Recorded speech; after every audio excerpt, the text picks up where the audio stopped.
સુરતના લિંબાયત વિસ્તારમાં રવિ ચીરા નામના યુવકની હત્યા કરનારા 3 આરોપીઓની ધરપકડ કરતી લિંબાયત સર્વેલન્સ પોલીસ. લિંબાયત રંગીલા નગર પાસે મૃતક રવિ ચીરાના 3 મિત્રોએ જ મળી મિત્રની કરી હતી હત્યા. ચપ્પુ તલવાર અને પથ્થરમારી કરી હતી રવિ ચીરાની હત્યા. સુરતની લિંબાયત સર્વેલન્સ પોલીસે 3 હત્યારાની કરી ધરપકડ.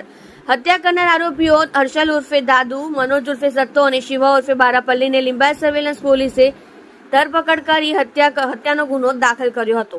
આરોપી અને મૃતક બંને રીઢા ગુનેગાર હતા, જેમાં સુરતના લિંબાયત અને ડિંડોલી પોલીસ સ્ટેશનમાં અલગ અલગ ગુનાઓ આરોપીઓ અને મૃતક પર દાખલ છે.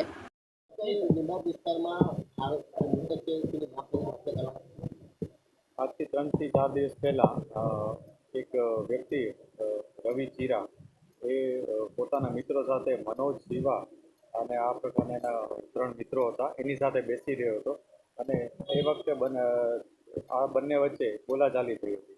બોલાચાલીનું વધતા બંને વચ્ચે ઝઘડો થયો હતો અને જે ઝઘડામાં સામસામે મારામારી થઈ હતી, જેમાં મનોજ અને શિવાએ ભેગા મળી અને રવિ ઉર્ફે ચીરાને પથ્થર અને ચપ્પુના ઘા મારી અને એને ઈજા પહોંચાડી હતી.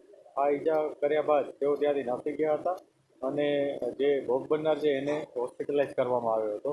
હોસ્પિટલમાં ટ્રીટમેન્ટ દરમિયાન ભોગ બનનારનું મૃત્યુ થયું હતું અને જે આરોપીઓ છે, પોલીસે આ 3 આરોપીઓની ધરપકડ કરી લીધેલ છે અને આ બનાવ અનુસંધાને જે PM રિપોર્ટ આવશે એ અનુસાર અમે આગળની કાર્યવાહી કરીશું. આ હત્યારાઓ અને જે મરણ જનાર છે આ બધા એકબીજાના મિત્રો છે. અગાઉ પણ તેઓ મારામારી અને અન્ય બીજા ગુનાઓમાં ડિંડોલી અને અન્ય વિસ્તારમાં લિંબાયતમાં બધે સંડોવાયેલા છે અને અત્યારે જ્યારે એ લોકો ભેગા બેઠા હતા ત્યારે એ લોકો મિત્રતાના નાતે જ બેઠા હતા અને કોઈ પણ કારણસર બધા વચ્ચે ઝઘડો થયો હતો અને ઝઘડાનું સ્વરૂપમાં અને આટલી ગંભીર ઈજાઓ થઈ હતી અને આજે એનું